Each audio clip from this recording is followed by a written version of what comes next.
Bhagavate Vasudevaya. Om Namo Bhagavate Vasudevaya. Om Namo Bhagavate Vasudevaya. Om Namo Bhagavate Vasudevaya. Om Namo Bhagavate Vasudevaya. Om Namo Bhagavate Vasudevaya. Narayanam Namaskritya Naranchaiva Narottamam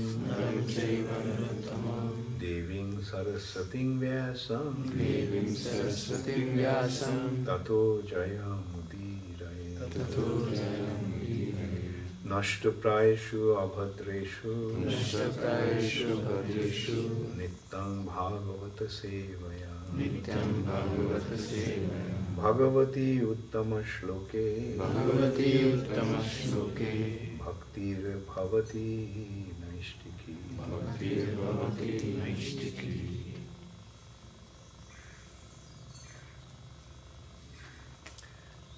Srimad Bhagavatam, first canto, chapter 4, the appearance of Sri Narad, text 26. Evam pravrittasya sada bhutana shreyasi dijaha sarvatmakenapi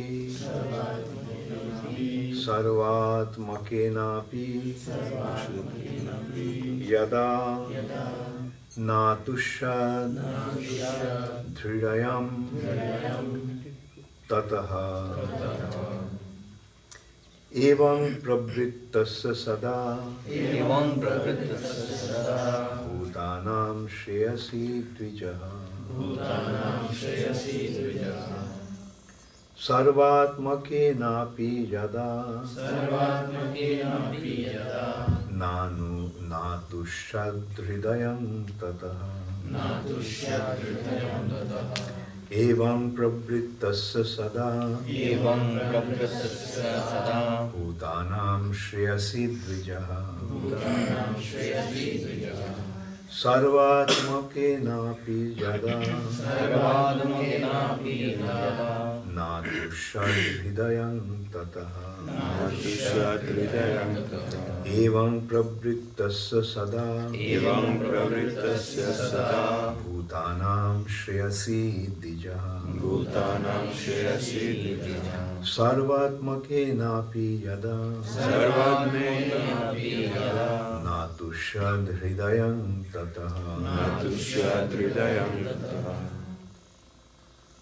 evam thus prabhrittasya one who is engaged in sada always bhutanam of the living being shreyasi in the ultimate good dijaha O twice born sarvatmakena api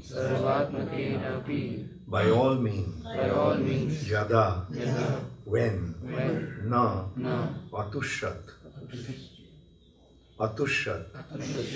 become satisfied hridayam mind tataha at that time. Translation by His Divine Grace Srila Prabhupada. O twice born Brahmanas, still his mind was not satisfied, although he engaged himself in working for the total welfare of all people. Please repeat after me. O twice born Brahmanas, still his mind was not satisfied. Although he engaged himself in working for the total welfare of all people.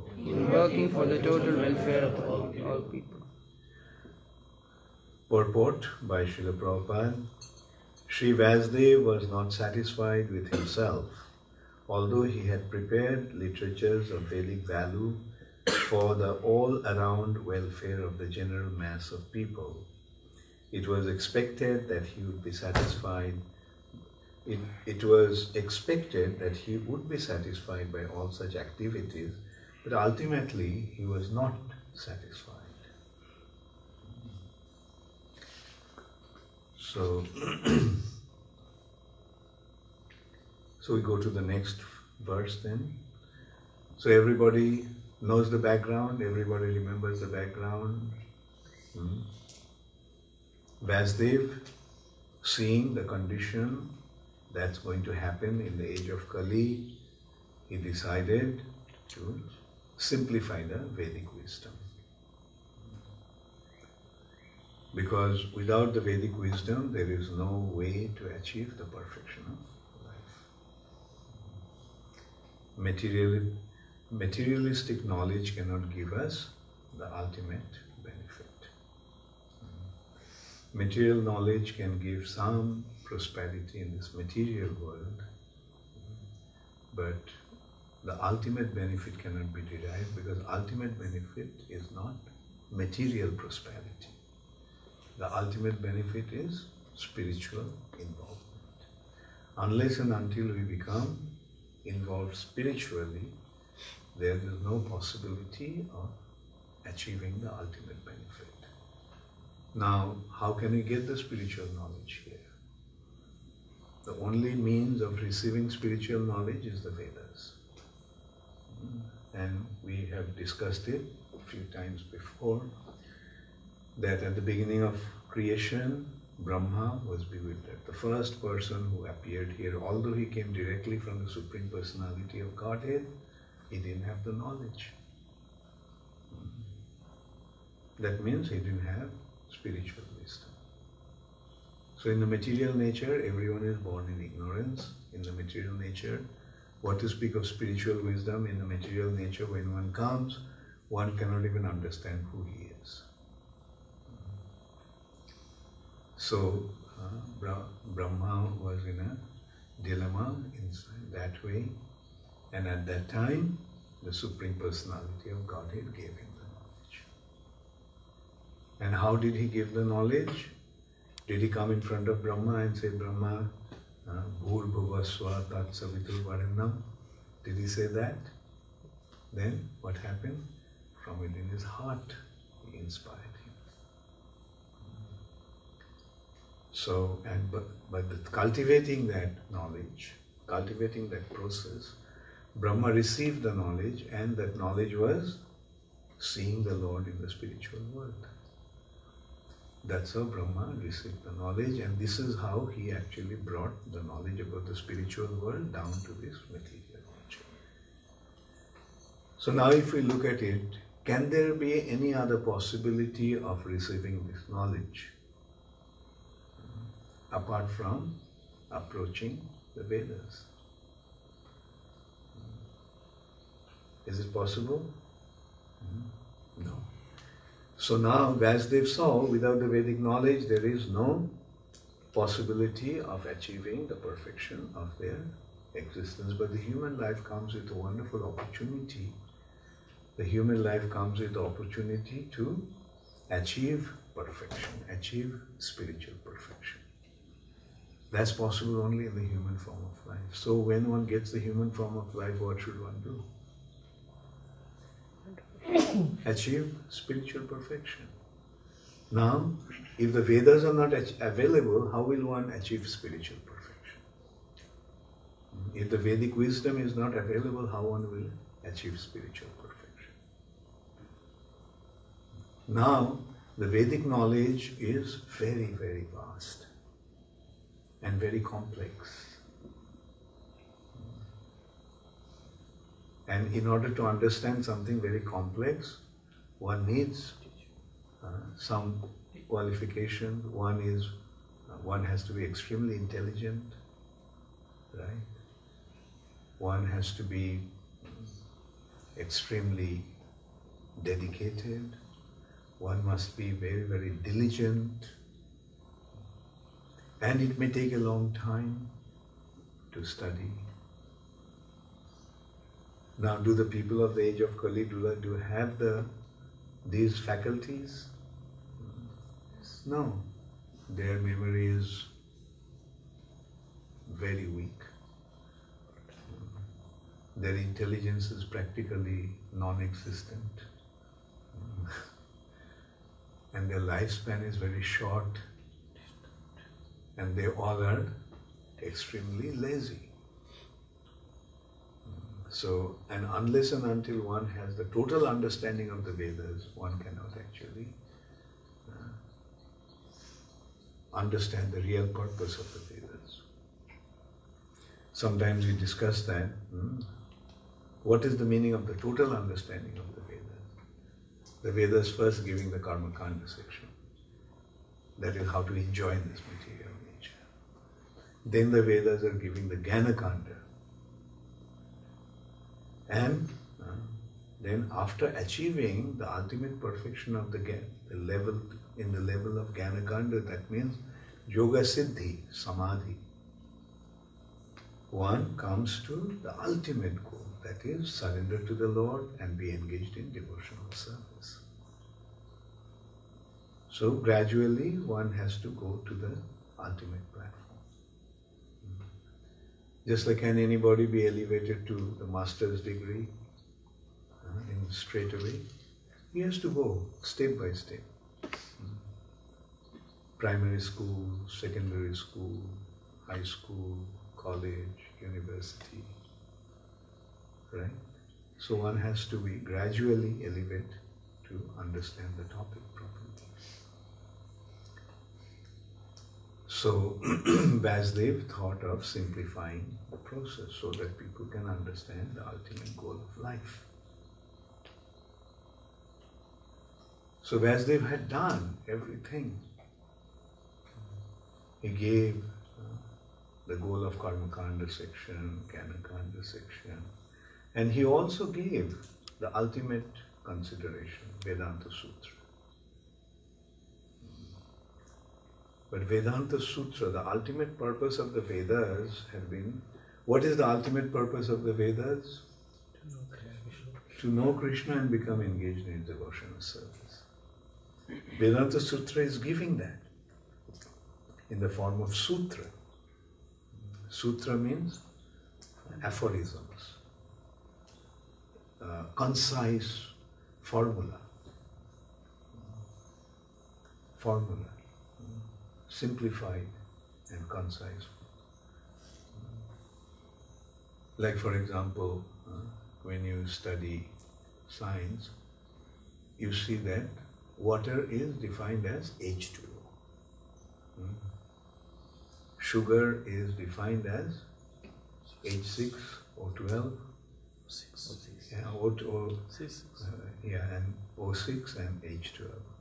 So, can a layman understand what is this? H2O. They'll think, oh, they can't even spell. And H2O can mean anything. Water is fine. So now Vedanta Sutra is like in that form, in the aphorisms. Like this we can see at the beginning of Srimad Bhagavatam. Janmadasya jataha annayaditarataschatte savik sarat. Tene brahmarila adikavaye muhyanti jatsura.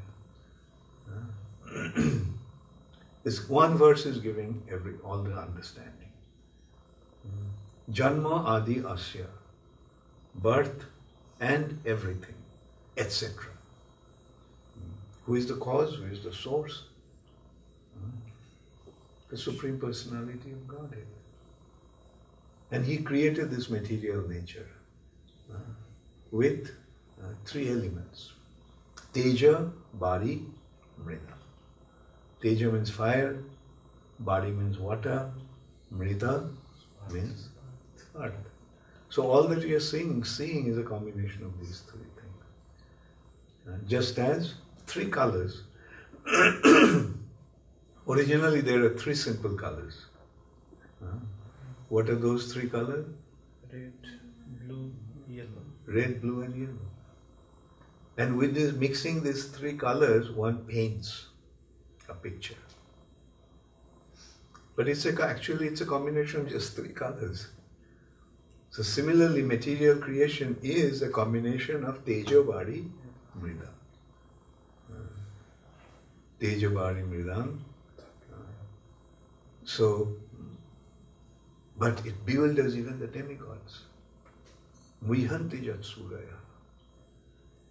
And that knowledge he imparted in the heart of Brahma. So that is what the Vedas is.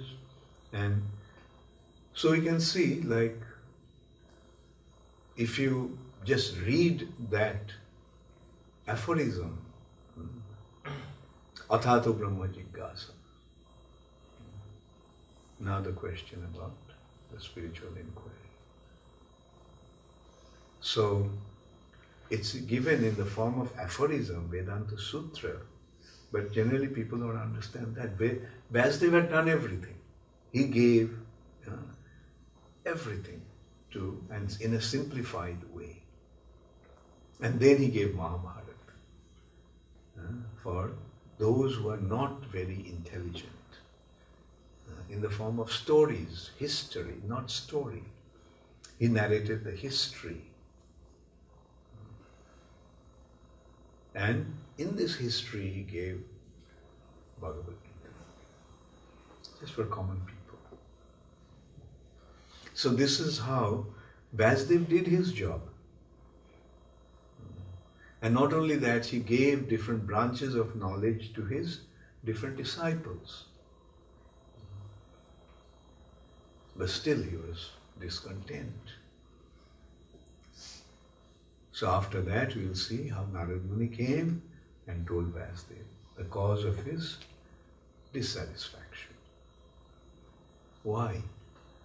Because you have not given the ultimate essence of the Vedas for the benefit of the people, common people.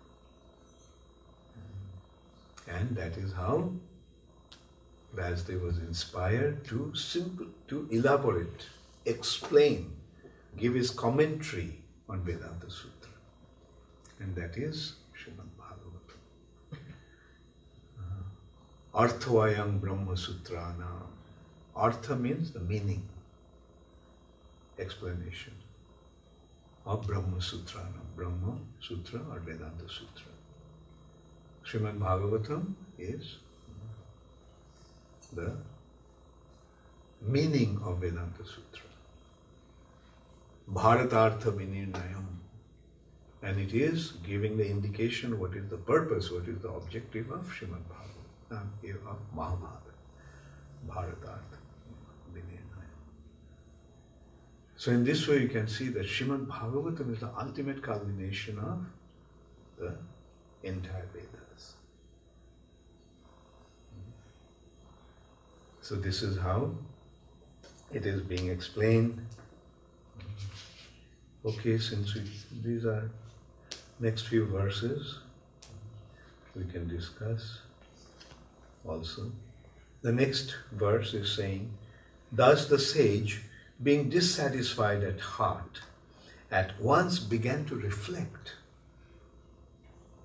because he knew the essence of religion, and he said within himself, I have under strictly disciplinary vows unpretentiously worshipped the Vedas, the spiritual master, and the altar of sacrifice. I have also abided by the ruling and have shown the import of disciplic succession through the explanation of the Mahabharata, by which even women, Sudras, and others, friend of the twice born, can see the path of religion. So Prabhupada writes a purport here. No one can understand the import of the Vedas without having undergone a strict disciplinary vow and disciplic succession. Why disciplic succession is necessary? Why disciplic succession is necessary? Because the knowledge is actually flowing through the disciplic succession. The Vedas, spiritual masters, and sacrificial fire must be worshipped by the desiring candidate. All these intricacies of Vedic knowledge are systematically presented in the Mahabharata for the understanding of women class, the labor class, and the unqualified members of the Brahmanas, Kshatriyas, and Vaishya families. In this age, the Mahabharata is more essential than the original Vedas. In this age, Mahabharata is more essential than the original Veda. The next verse, Vasudev is thinking, I am feeling incomplete, though I myself am fully equipped with everything required by the Vedas. I'm feeling incomplete, though I myself am fully equipped with everything required by the Vedas. Srila Prabhupada saying in the purport, undoubtedly Srila Vasudev was complete in all the details of the Vedic achievements. Purification of the living beings submerged in matter is made possible by the prescribed activities of the Vedas. But the ultimate achievement is different. Unless it is attained, the living being, even though fully equipped, cannot be situated in the transcendentally normal stage. Srila Vasudev appeared to have lost the clue and therefore felt dissatisfaction. Next verse. This may be because I did not specifically point out the devotional service of the Lord, which is dear both to perfect being and to the infallible Lord. Srila Prabhupada is saying in the purport, the dissatisfaction which was being felt by Srila Vasudev is expressed herein in his own words. This was felt for the normal condition of the living being in the devotional service of the Lord. Unless one is fixed in the normal condition of service, neither the Lord nor the living being can become fully satisfied. This defect was felt by him. When Narad Muni, his spiritual master, reached him, it is described as follows. As mentioned before, Narada reached the cottage of Krishna Dvaipayan Vyas on the bank of Saraswati just as Vasudev was regretting his defects.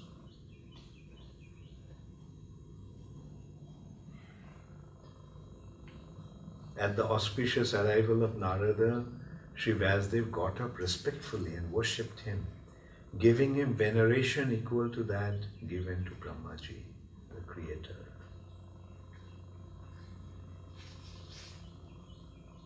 So thus ends this chapter. So Prabhupada ends it with its purport. The Bidhi means Brahma, the first created living entity. He is the original student as well as professor of the Vedas. He learned it from Sri Krishna and taught Narada first. So Narada is the second Acharya in the line of spiritual discipline succession. He is the representative of Brahma and therefore he is respected exactly like Brahma, the father of all Bidhis, regulations. Similarly, all other successive disciples in the chain are also equally respected as representatives of the original spiritual master. Thus end the Bhaktivedanta purports of the first canto, 4th chapter of Srimad Bhagavatam, entitled The Appearance of Sri Narada.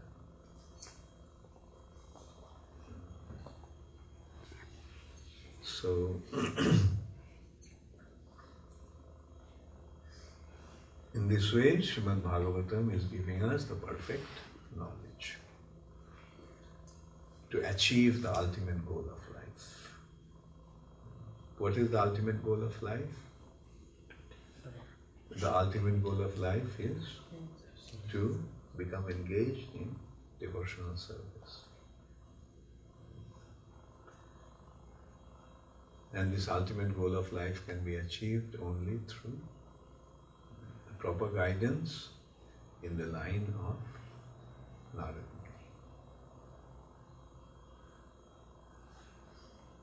There are two lines.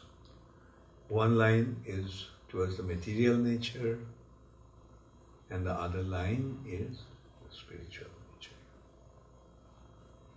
Karma Kanda is giving the direction of the material nature. Jnana Kanda is giving direction out of material nature, out of material nature. And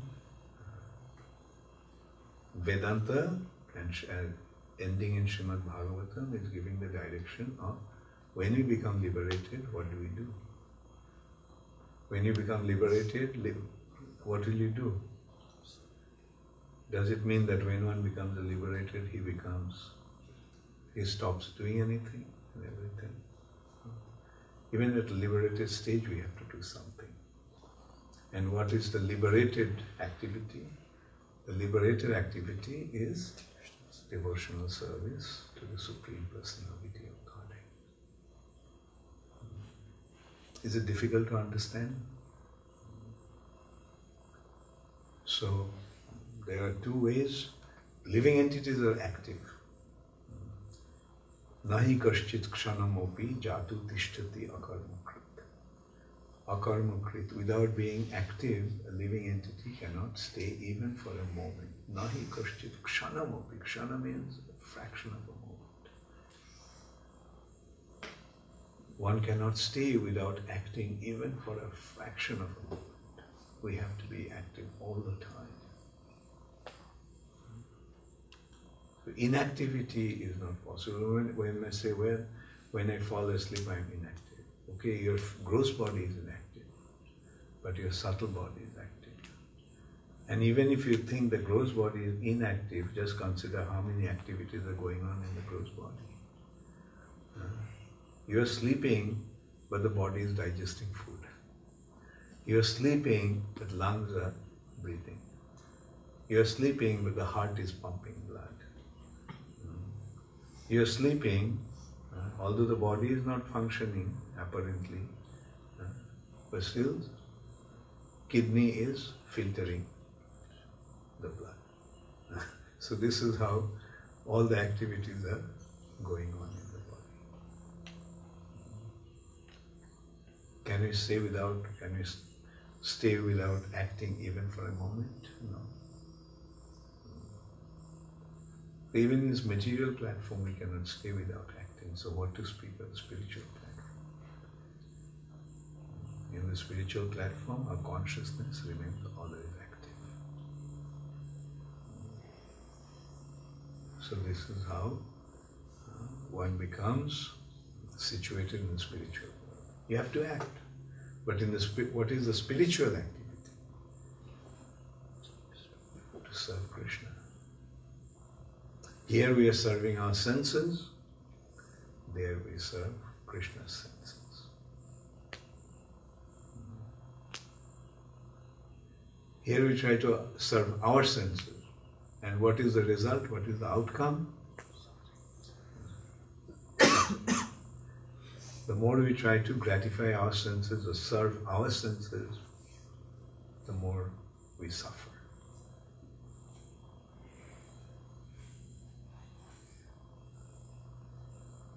But when we serve Krishna's senses, we enjoy. Real enjoyment comes from being engaged in devotional service. Thank you all very much. All glories to Srila Prabhupada. Gaur Premanandi. Does anybody have any question? Yes. In this degraded age of Kali Yuga, can we receive the knowledge just as Brahmaji received directly from Krishna? Is it possible? Or? Do you want to try it? No, we have already received. Already receiving from you. So good question. Try. Because nowadays so who many can people. See who is as strong, as powerful as Lord Brahma? Who is, first of all, how will anybody know the need of receiving this knowledge? He must be inspired by someone. Okay, inspired by someone. Yeah, because why? So now the question is, can you get it yourself? No, practically. Even that understanding of need for spiritual knowledge to get it like Brahma. You have to get it from you have to have the understanding from somewhere. Right? So even to begin with, you need some source of information. Right? Yes. So already you are not in a position like Brahma. Brahma had to find out himself. But here, can we do that? Can we find it out ourselves? No. That's why we see so many people are in ignorance. So they're in ignorance means that they don't understand the need for this knowledge. Need for understanding Krishna. Now, if somebody says, without any help from a spiritual master, I will get the knowledge. It's something like saying, without studying under the guidance of a qualified doctor, I'll become a doctor. Can anybody become a doctor by himself? He may, but may not expert. He may simple, ordinary doctor. No, I'm saying, can anybody become a doctor? Can anybody become an engineer by himself, studying the books himself? No. I mean, he may study, but he won't be recognized. Right? He won't be recognized. Can anybody become an accountant by himself? Can anybody become a pharmacist? No. Just by himself? No. The simple way to receive knowledge is taking from somebody. Okay, it's something like you come to Orlando and you have an address of somebody. Right? Now, can you, by means of your own effort, find the house? Mind you, there is no map. Oh, no GPS. There is no street map. There is nothing. On your own, you have to find the house. Can you do that? Impossible. Right. Impossible. But there are ways, like you take the street map, you can probably find it. But the easiest way is you hire a taxi, right? And give it to him, I want to go to that address. And then what does the taxi driver do? He drives you. And then after a long flight, you may even fall asleep in the car. You don't have to worry about it. The taxi driver will take you. Yeah. Right? So now you tell me which option you want to take. You want to find it out, the house yourself, or you want to get into a taxi and go to the house? Take the help. So which one is the intelligent proposal? Taking help from someone. Right. So those who are intelligent, they'll follow this process. Oh, this knowledge is available, so let me go there. If I want to know Krishna, ISKCON is the place. Right? So let me go to ISKCON.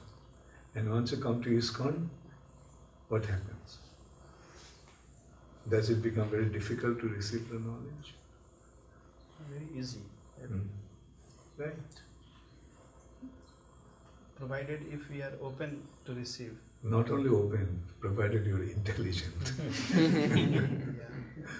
Guru Maharaj, I asked this question because nowadays so many swindlers are around, and people are being cheated by them. So they have lost their faith in any guru or any organization. And so-called intelligent people, they think, no, we will become enlightened simply by some meditation or something. That's why they don't want to submit themselves to any guru or. Okay. So let's go back to the same analogy. You got into a taxi and the taxi driver cheated you. Right? He took you around all over and say, here is the house. You pay him the money, and then you knocked at the door and you found that he brought you to a wrong place. Now then do you decide that, okay, now I'm not going to trust any taxi driver. On my own I'll find out the place. Is it an intelligent way to do? You may have been cheated by one. Why? To begin with, you didn't use your intelligence. You followed the person because you saw that so many other people are following him. They're paying him a lot of money and going to his lectures. So he must be a real guy.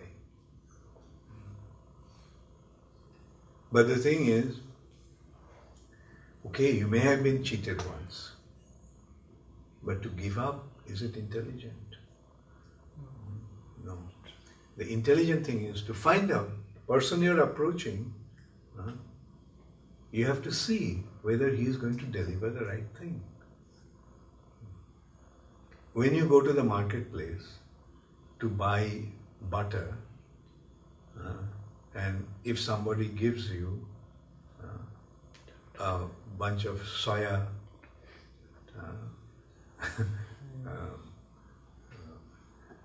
tofu, it may look like butter, Yeah. right? But are you going to settle for that? Okay, then you say, well, I didn't come to get this. I want butter. So you be first clear about what you want and whether you're getting that. And the thing is, okay, thousands of people may not be joining ISKCON, but those who are joining, what is their condition? Do they feel they have been cheated? No. Do any of you feel that you have been cheated? No. Provided you are in the right frame of mind. Sometimes one may think, oh, I joined ISKCON thinking that I'll get so much money. But they don't even pay me anything. Rather, they engage me in surveys and say, your payment will be up there.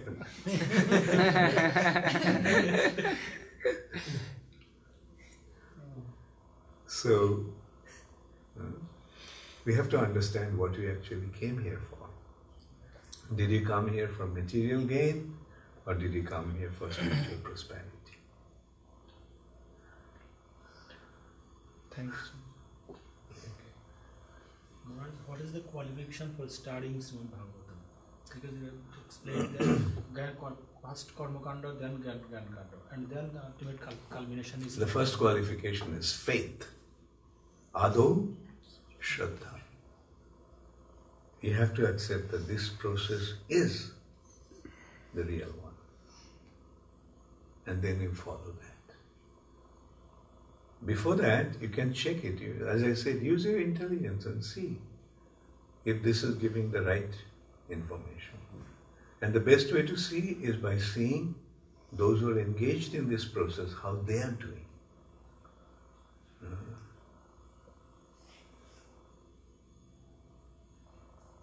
Like there are spiritual organizations, so-called spiritual organizations. They're very popular. But what they're providing, they say, come here and you'll have unlimited sex. There are organizations like that. Joining spiritual organization to have unlimited sex.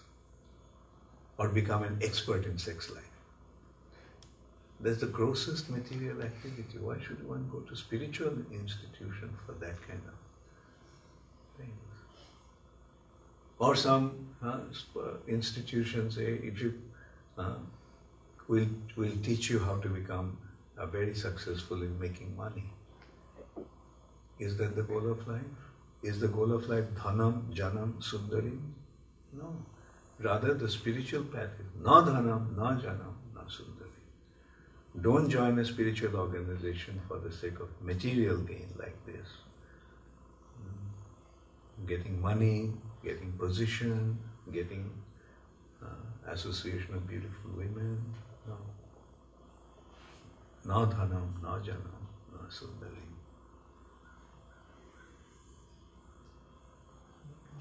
When I first joined here in ISKCON, that time I have no knowledge, no ABC knowledge of spiritual life. What is the goal of life? I don't know. I didn't know actually. So by studying this, I came to understand what is the actual goal of life, and Srimad Bhagavatam is providing it.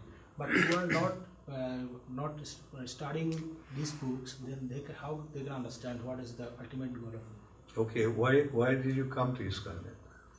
What made you come to ISKCON? I don't know, somebody called and somebody invited me and I came. Okay, it's like somebody called you to get into a train and the train is happening to go to the spiritual world. Right?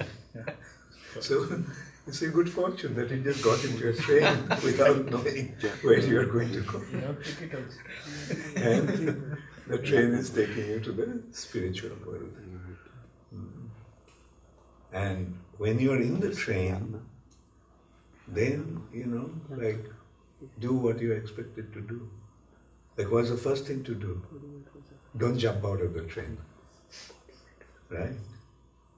When the train is moving and you think, oh, I got into a wrong train, let me jump out.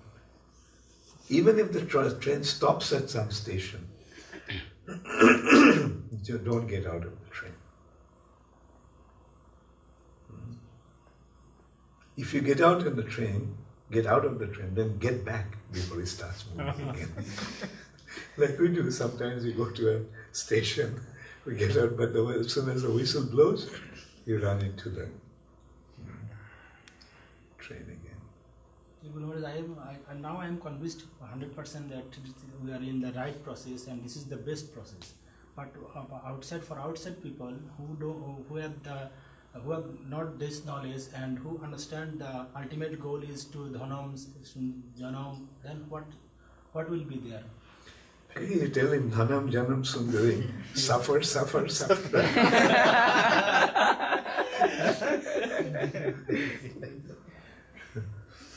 And then if you feel, then yes, come.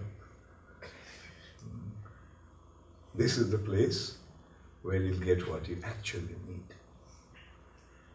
What does one actually need? Satisfaction of the heart. We are seeing with Vyasdev. Satisfaction of the heart. When he didn't get the satisfaction, he is thinking, where did I go wrong? And then the spiritual master came and gave him the direction. This is where he went wrong.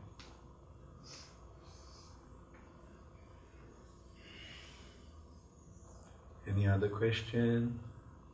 Yes, Neha.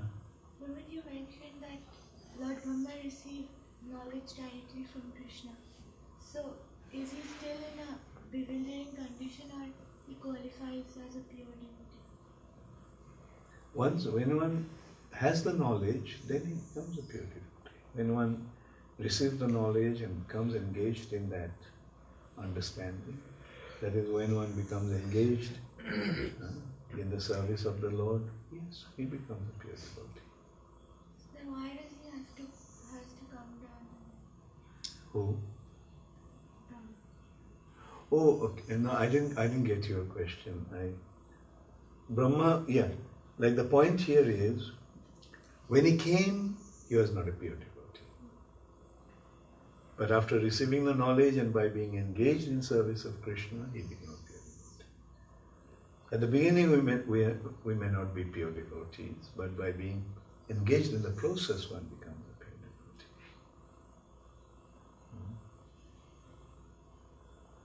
But when one becomes a pure devotee, then he is a pure devotee. Like we cannot think, oh, Brahma was not a pure devotee at the beginning. We have to say that, that was Lord's divine arrangement.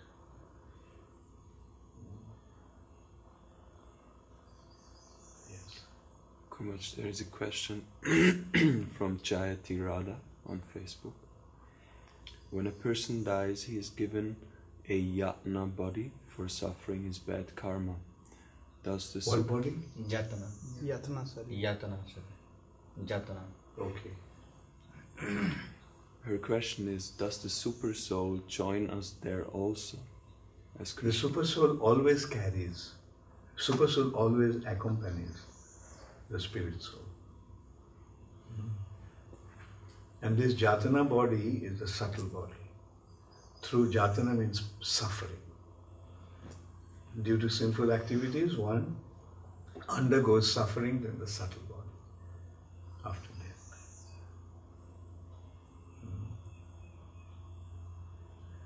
Yes, Krishna is always there with the living entity.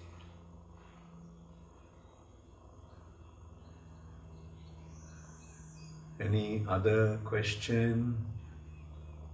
In the last purport which you read, Srila Prabhupada wrote in the last line that all other successive disciples in the chain are also equally respected as representatives of the original spiritual master. Yeah. So, how can we understand this?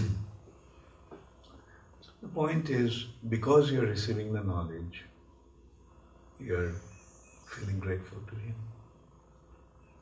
Right?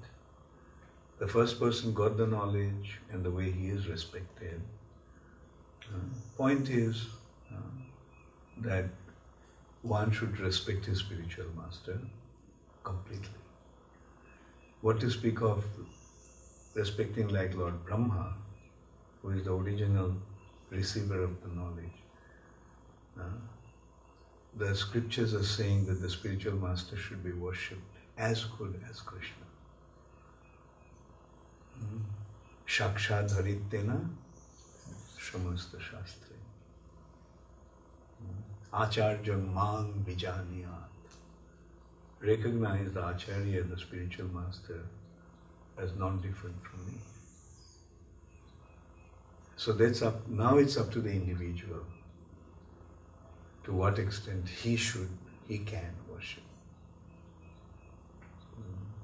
But the ultimate consideration is that.